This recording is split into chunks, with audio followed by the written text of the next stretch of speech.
Reeves, and I've been a long-haul truck driver for nearly 17 years. This story took place in the fall of 2018 along Highway 191, cutting through the silent stretches of Monticello, Utah, all the way down toward Moab. It was October 14th, a cold Sunday night, around 1:26 a.m. Most of you listening will know this. After midnight, highways get a different kind of quiet. The kind where your radio static sounds too loud and your own breathing becomes background noise.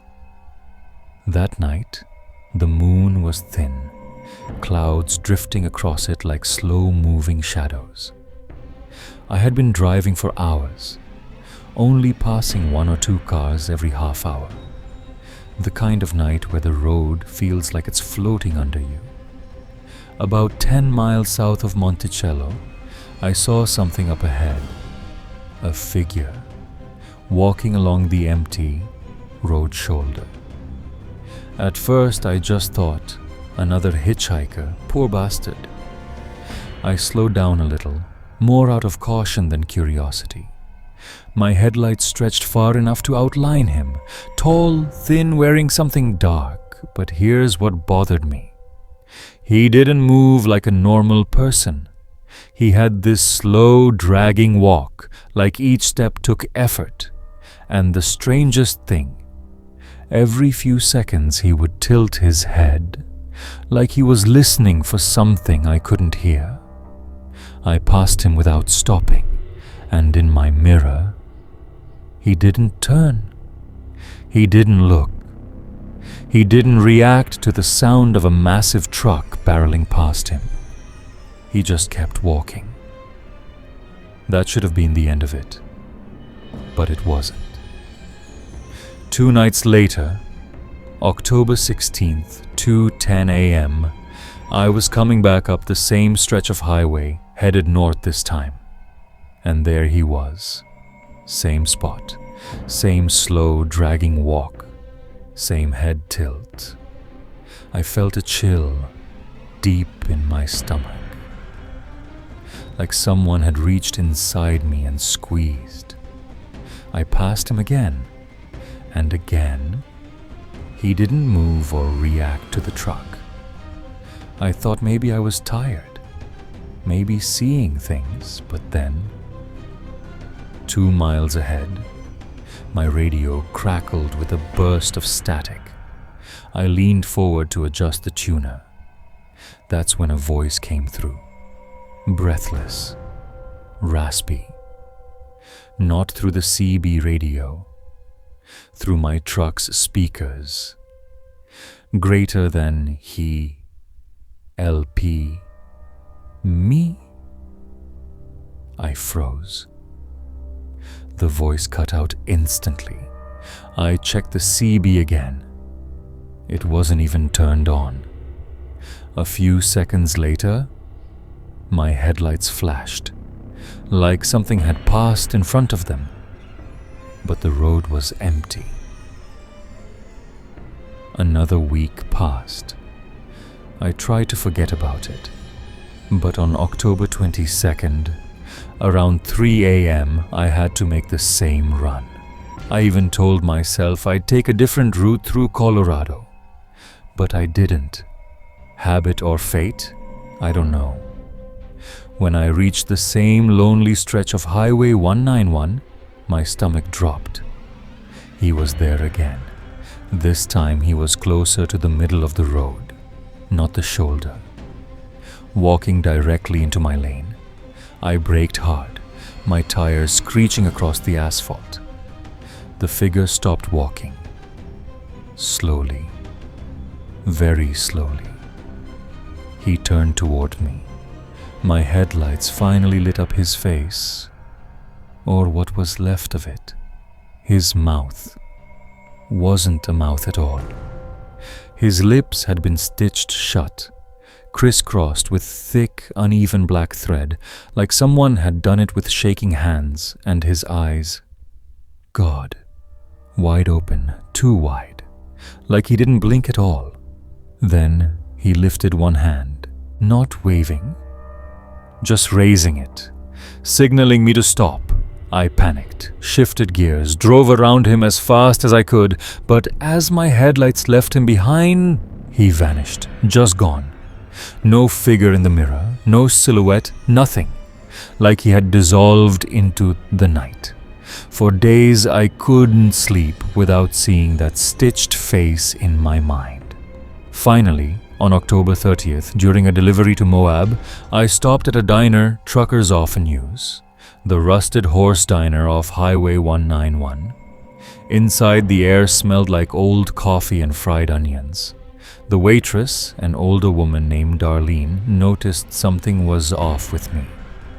"You look like you've seen a ghost," she said. I told her what I saw, every detail. She didn't laugh. She didn't look surprised. She just set the coffee pot down slowly and whispered, "You're not the first." That place went quiet. 3 truckers stopped eating and stared at me. Darlene continued. "Folks call him the Highway Shadow Man." According to her, for nearly 20 years, drivers had reported seeing the same tall, thin figure walking along that road. Sometimes on the shoulder, sometimes in the middle, always around 2 or 3 a.m., always silent. Some saw the stitches, some didn't, but almost all of them heard a voice through their radios asking for help. I asked who he was, if he was real. One of the truckers, a burly guy named Stan Briggs, leaned forward. "Back in '95, a hitchhiker was picked up around here. Fella looked rough. Told the driver he'd escaped someone who had tied him up in a cabin in the woods. Before they could get him to town, the truck hit black ice, rolled into a ditch." He paused. "Driver survived. Hitchhiker didn't. His face had been stitched shut by whoever held him." Another trucker added, "They never found the cabin. Or the person who did it." Darlene looked me dead in the eyes. "Some folks say his spirit walks that road, looking for someone who will finally stop and help him." I left shaken. Not because of the legend, but because the man I saw matched their descriptions exactly. The last time I saw the Shadow Man was November 2nd, 2018. A night I will never forget. I left Monticello at 1:45 a.m. driving north. It was cold, the kind of cold that bites your fingertips even with the heater on. As I approached the familiar area, my hands tightened on the wheel. The road turned darker, quieter, wrong. Then, movement. Not on the shoulder, not on the lane, right in front of me. The Shadow Man stood directly in the center of the highway, facing me. Not walking this time, just standing, waiting. I slowed the truck, heart pounding so hard I thought I'd pass out. And then, he raised his hand again, signaling me to stop, for a reason I still don't understand. I did. My truck rolled to a stop 15 feet from him. The figure tilted his head. Closer, closer, until the headlights fully lit his face. The stitches, the hollow eyes, and then without moving his stitched mouth, I heard it, clear as day, not through the radio, inside my cab, inside my head.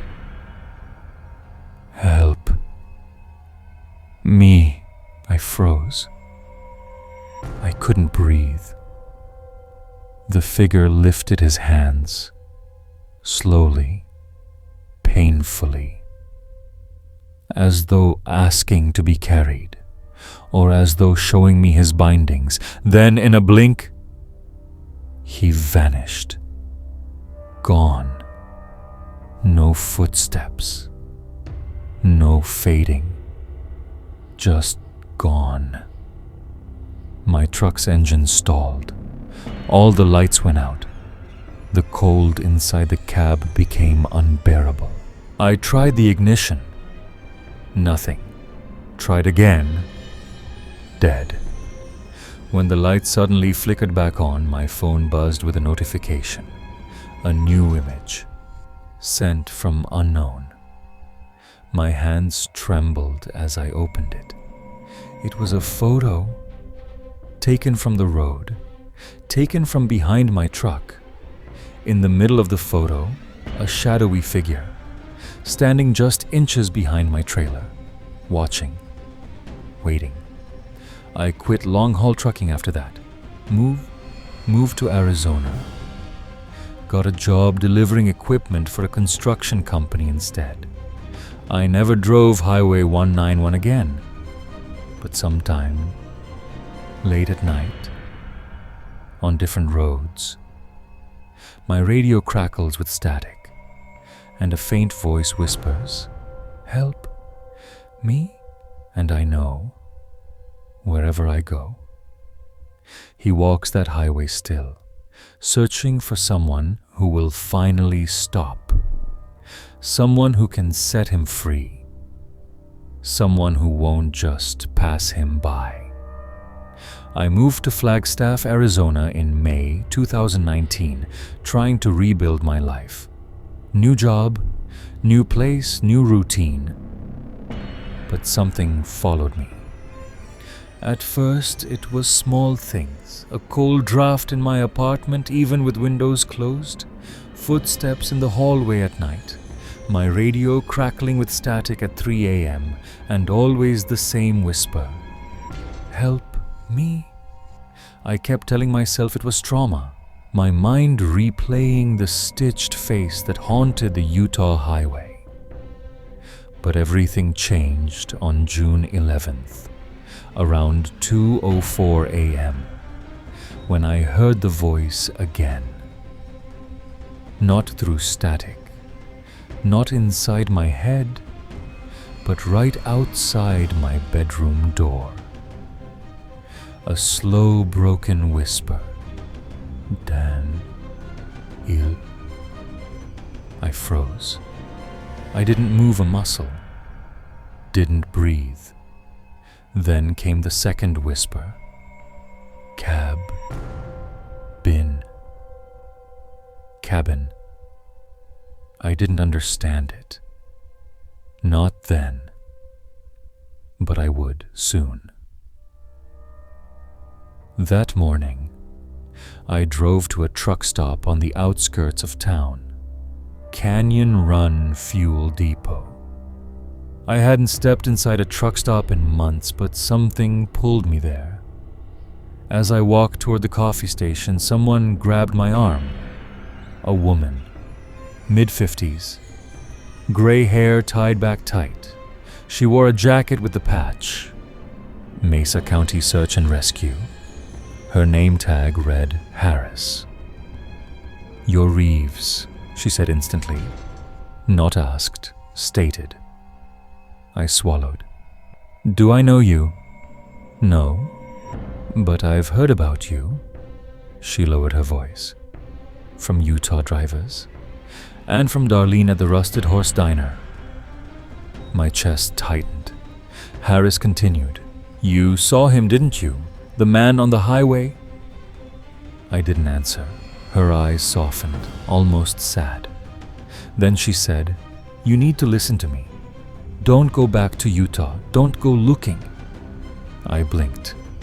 "Looking for what?" Her voice dropped to a whisper. "The cabin." The word hit me like a fist. Before I could ask anything else, she let go of my arm, stepped back and said, "If you go near that highway again, you won't come back." Then she walked past me and out the door. I never saw her again. That night, I stayed awake until 3 a.m., nervous and restless. At 3:14 a.m., the room grew cold. My breath turned white. My radio, which wasn't even plugged in, crackled to life. a familiar voice whispered, "Cabin in the pines." I stared at the speaker. The voice turned more desperate. "Daniel, help." And then, for the first time since Highway 191, he appeared. Not fully, a shape, a silhouette, standing by the far wall of my bedroom, tall, thin, unmoving, a shadow with no source of light. When he tilted his head, I recognized him instantly. The Shadow Man, the stitched face, the hollow eyes, except this time, his stitches were torn, hanging open like someone tried to rip them free. Blood seeped down his chin. I whispered, trembling, "What do you want from me?" He raised a shaking arm and pointed, not at me, at the window behind me. I turned. Outside, across the street on the sidewalk, stood a dark shape. The same height, the same build, the same stillness. Two shadow men. One inside my apartment, one outside, both watching me, both waiting. And then, as suddenly as they appeared, they vanished. The room warmed. Silence returned. And I understood the message. He wasn't just haunting Highway 191 anymore. He was coming to me. I didn't sleep that night, or the next night.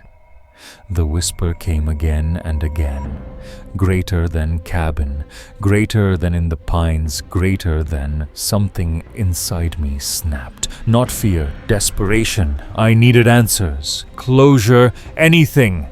On June 16th, 2019, at 9:45 p.m. I packed a small bag, flashlight, spare batteries, phone, notebook, and a map of Utah I hadn't touched since the accident. I told myself I was going to confront the truth.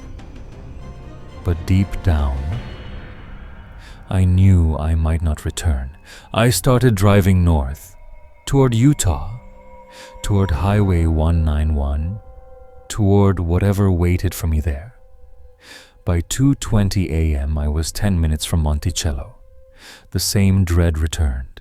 The cold air, the silence, the feeling the sky was watching me. And then I saw her, a woman, standing dead center in the highway, wearing a torn red jacket, bare feet covered in dirt, hair tangled like she had been running for miles. I slammed the brakes and swerved. My truck stopped inches from her. She didn't move, didn't blink, just stared at me with wide, terrified eyes. I lowered the window a crack. "Ma'am, are you all right?" Her voice trembled. "He's not alone." My blood froze. "Who?" I asked. She pointed behind me. I turned in my seat. A man stood on the road behind my truck, tall, thin, head tilted, arms hanging unnaturally long. The Shadow Man, except this time, he was smiling. A horrifying, toothless, stitched open smile. I turned back to the woman, but she was gone. Just gone. Like she'd never been there. My headlights illuminated the empty road, but the man behind my truck remained, watching, waiting. I hit the gas and sped away, heart racing, but one thing was clear. He didn't want me to go back, which meant I was getting close. At 3:03 a.m., my GPS lost signal. Fog settled across the trees like thick smoke. The moon vanished. I saw a turnoff, a dirt road I had never noticed before. No signs, no markers, nothing. I don't know why, but I took it. The road was narrow, winding deeper and deeper into the woods. Eventually, the trees thinned. And there it was. The cabin. A small, rotting wooden structure, half collapsed, hidden between tall pines. Timber blackened with age. Windows boarded from the inside. My entire body shivered because I recognized it. I had dreamed of this place for months. I stepped out, flashlight shaking in my hand. The forest was silent. No wind, no insects, nothing. Only stillness. I approached the cabin. The door hung slightly open. I pushed it. It creaked louder than felt natural, like it was warning me not to enter. Inside, the smell of decay hit me instantly. Rotting wood, damp clothes, old blood. The beams of my flashlight landed on something in the corner. A wooden chair, ropes tied around it, and beside it, a long, rusted needle with black thread still attached. My stomach turned. This was where the shadow man had been stitched. This was where he screamed for help. A whisper rose behind me. I spun around. Nothing. Then the whisper came again. But this time, from beneath the floor. Help me! My flashlight flickered. The floorboard shifted. Someone was under the cabin, scratching, trying to escape. I knelt and pressed my ear to the wood. The voice grew louder. "Daniel, please!" I froze. He knew my name. I lifted one floorboard with a rusted crowbar lying nearby. What I saw beneath changed everything. A man, a living man, thin, pale, eyes wide with terror, his lips sewn shut with crusted thread, his hands bound behind his back. Not a ghost, not a spirit, a real man, alive. The shadow man wasn't haunting me. He was leading me here, to him. Before I could process it, a heavy thud echoed outside the cabin. Footsteps, slow, deliberate, approaching the doorway. Not one pair, several. The voice beneath me trembled. Greater than "he's here," less than I turned off my flashlight, crouching low. Shapes moved outside the open doorway. Tall shapes, thin shapes, 5, 6, 7 of them. Moles standing around the cabin. Faces pale, eyes wide. Lips stitched shut with the same black thread. Not ghosts, not spirits. People. All victims? All survivors? Or something else entirely? They moved in unison. Slow, jerking motions like broken puppets. No breathing, no sound. Just those hollow, dead eyes staring into the cabin. The man under the floor whimpered, begging through muffled cries. One of the stitched people stepped forward, into the doorway. His head tilted, just like the shadow man on the highway. He raised his arm and pointed at me. I stumbled back, adrenaline kicking in. Using the crowbar, I pried open the boards, grabbed the bound man beneath the floor, and pulled him up. He shook violently, tears streaming down his stitched face. "We're getting out of here," I whispered. But when I looked up, they had surrounded us, a circle of pale stitched faces closing in. I grabbed the man and sprinted through the only opening between them. One of them reached out, fingers grazing my shoulder. I felt a coldness sink through my skin like death itself had touched me. But I didn't stop. I dragged the man into the woods, branches tearing at us, shadows moving beside us and behind us. The stitched ones walked, not ran, just walked, slowly, patiently, knowing we couldn't escape forever. We reached my truck, breathless. I threw the man inside and slammed the door. As I fumbled for the keys, he grabbed my wrist, eyes pleading, muffled screams rising from his sealed mouth. I cut the stitches with my pocket knife. He gasped for air, coughing blood, then whispered 4 words, "He's not the first." My heart nearly stopped. "What do you mean?" He pointed back toward the woods, then said, "There are dozens. And he chose you." I whispered, terrified. "Why me?" He wheezed out, "Because you stopped." Before I could respond, a hand slammed against the truck window. Then another and another. 7 stitched faces stared at us through the glass. Silent. Waiting. I turned the ignition. The truck roared to life. We sped down the dirt road, the stitched ones disappearing in the rear view. But I knew this wasn't over. The man beside me began to shake violently, eyes rolling back. I pulled over and tried to help him, but he clutched my arm with unnatural strength and whispered, "You can't run from him."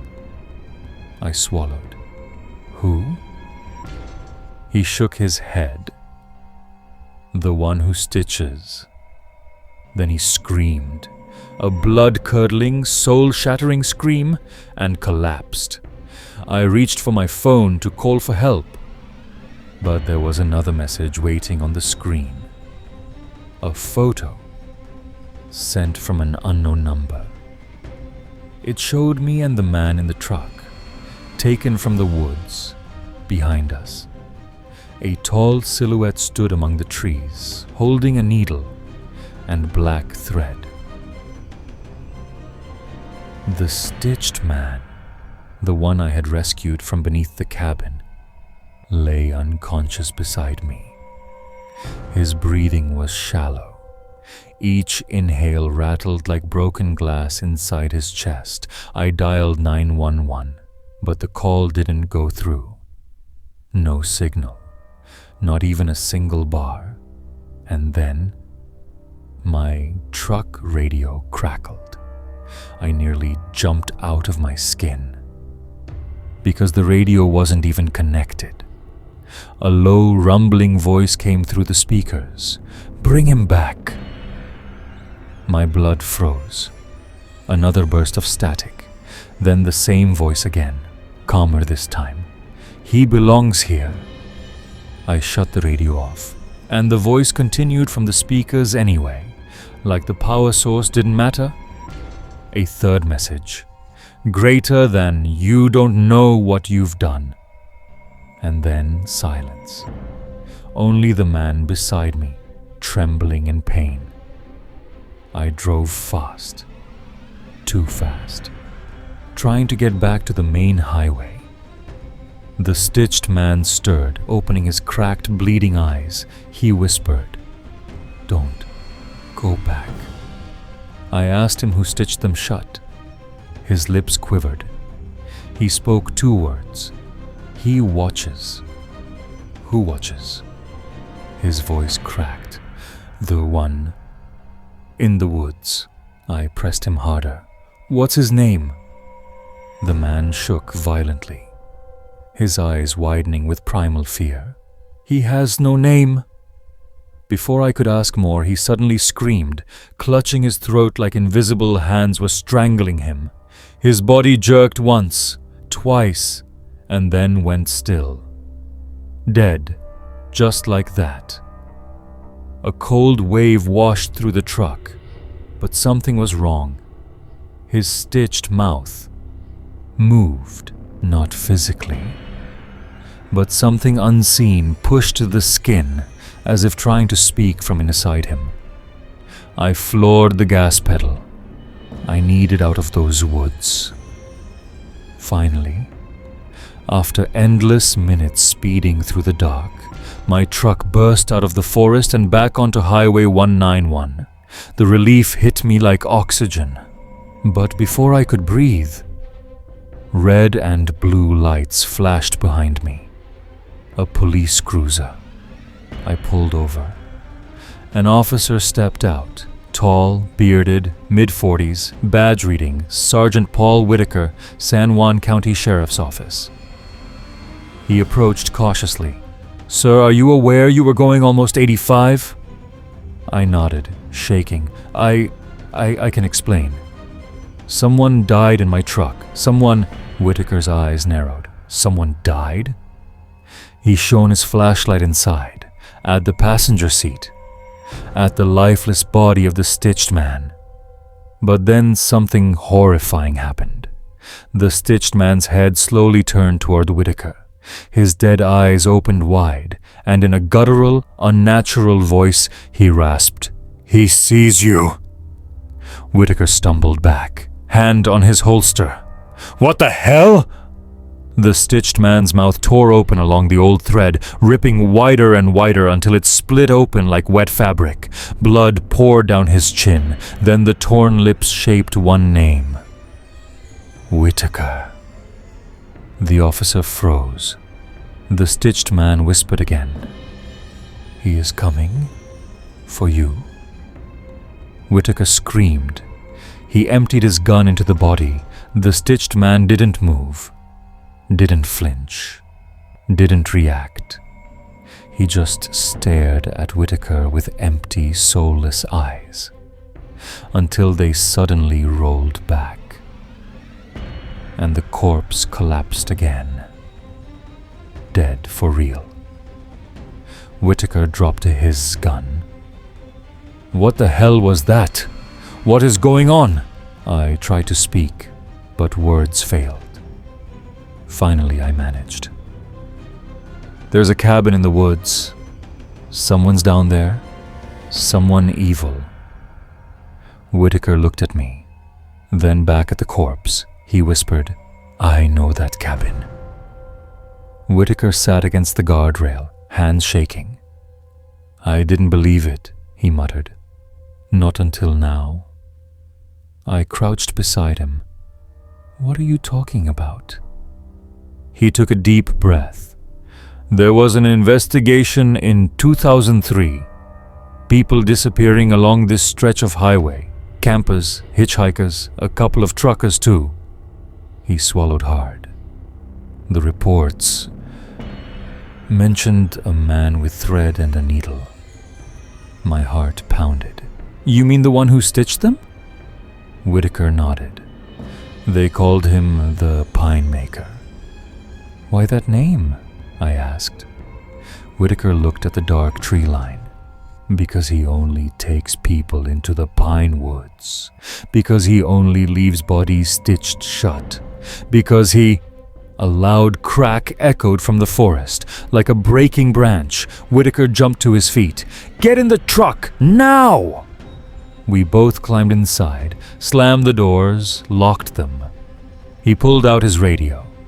"This is Sergeant Whitaker requesting immediate backup on 191 northbound. Suspicious..." Static.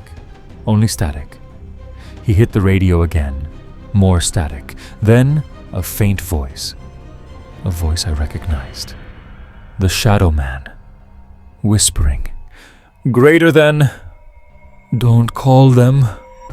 Whitaker dropped the radio. "Jesus Christ!" Another crack in the trees, closer. Something moving. Slow. Deliberate. Heavy. Then...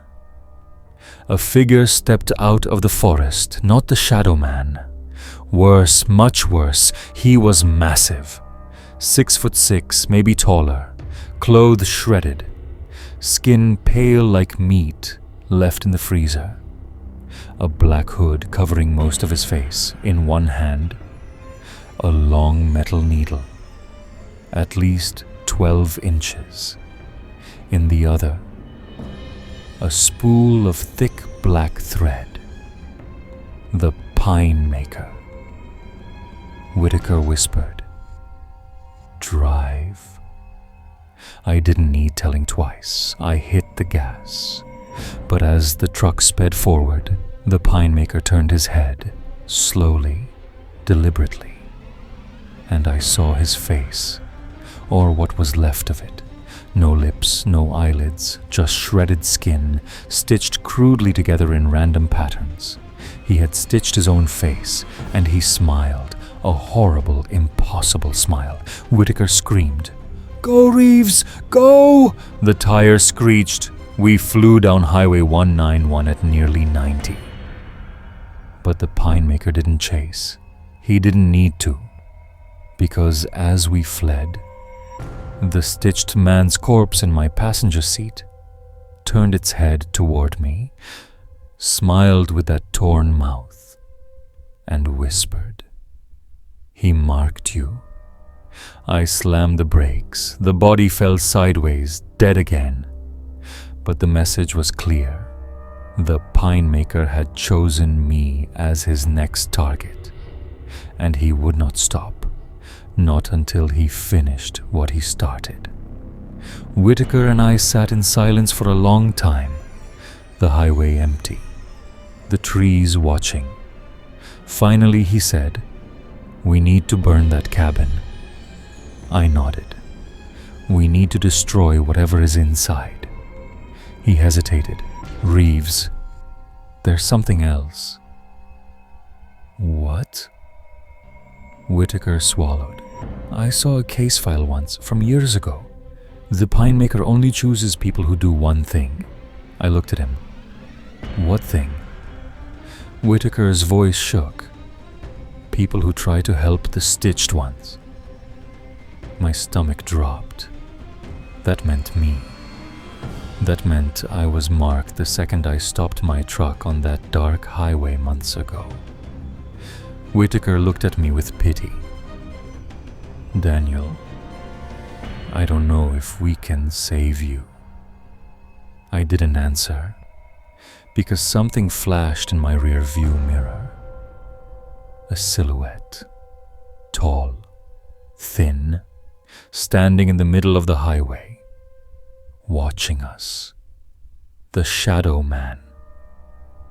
But this time, he wasn't warning me. He was pointing. Pointing toward the dark pine forest, pointing toward the cabin, pointing toward the pine maker. And then he spoke. Not in a whisper, but clearly, loud, directly into my mind. "He wants you."